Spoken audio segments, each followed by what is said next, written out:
Do you remember the first time I pruned my olive tree? I tossed all the leaves into the compost, not realizing I was throwing away one of the most powerful healing ingredients nature has given us.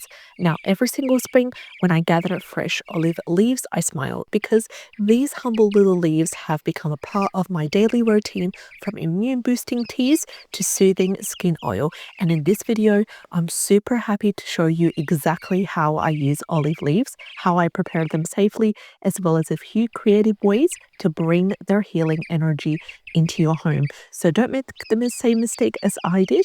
Those leaves you prune might be worth more than the olives themselves. Hello, I'm Nora, and welcome back to The Holistic Mom. If you're interested in videos such as these, go ahead and subscribe to the channel. Click on the bell icon in order to be informed on all our new daily videos.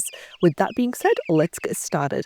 Now, it all started during one cold winter when my family caught the flu. I was really desperate for a home remedy, so I turned to good old Mediterranean traditions, and my grandmother used to make olive leaf tea whenever someone was sick. After my first cup, I noticed something amazing. I noticed that there was energy, clear breathing, and no crash like coffee. That's when I began researching, and I learned that olive leaves are full of antioxidants. One antioxidant in particular is the same compound that gives olive oil its heart protection power. They support immune health, they fight free radicals, and they may even help to regulate blood pressure and sugar levels. And the best part, you can grow and use them right from your garden. So let's talk about how I make olive leaf tea. First of all, the first step is the harvest, and I want you to focus on picking healthy, unblemished leaves, usually mid-morning after the dew dries. Second step would be the clean and dry. So I go ahead, I rinse them gently and air dry in the shade until crisp.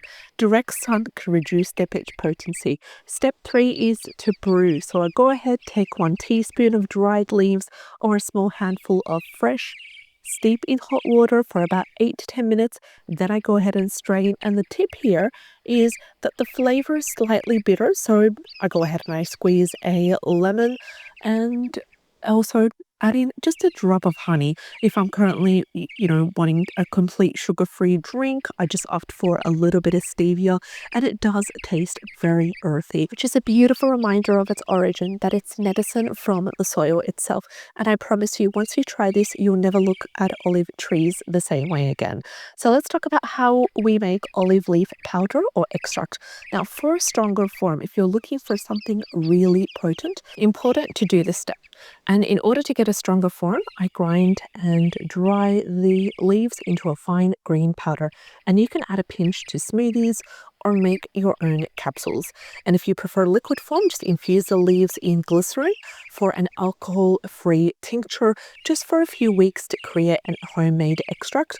Just make sure to follow the safe precautions and use always clean and sterilized tools and clean and dry leaves.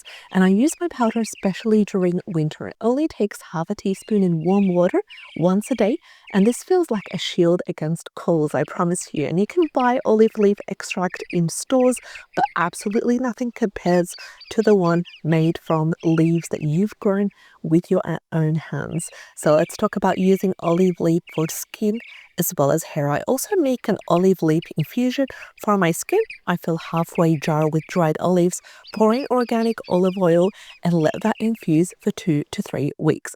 The result is a golden green oil rich in antioxidants.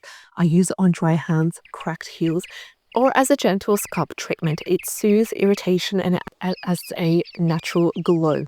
If you want to turn this into a balm, just simply add in melted beeswax and you have that ready to go.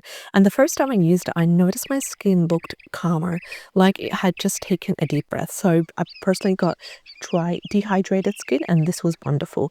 And most people spend money on expensive creams, yet the secret can be growing quietly in your own backyard. So let's talk about some other creative uses while we're at it. And I never waste olive leaves. After drying extras, I sprinkle them around the potted herbs as a light mulch.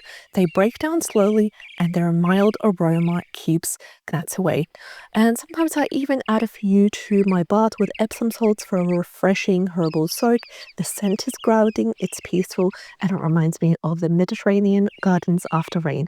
And if you've never experienced the smell of olive leaves in warm water, you're missing out on one of nature's most soothing therapies.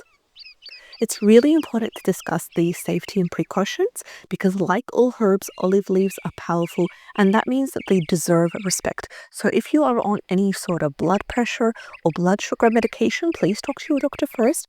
Olive leaves can enhance the effects of these meds, and always start small. You can start off with 1 cup of tea a day or even half a teaspoon of powder and watch how your body responds. If you're pregnant, if you're breastfeeding, just skip it unless guided by a qualified herbalist.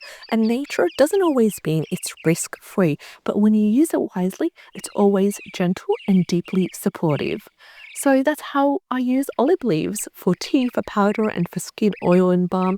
Every leaf tells a story of strength and resilience, and it reminds me that healing doesn't have to come from far away. Sometimes it's right here in our backyards, it's waiting for us to notice it.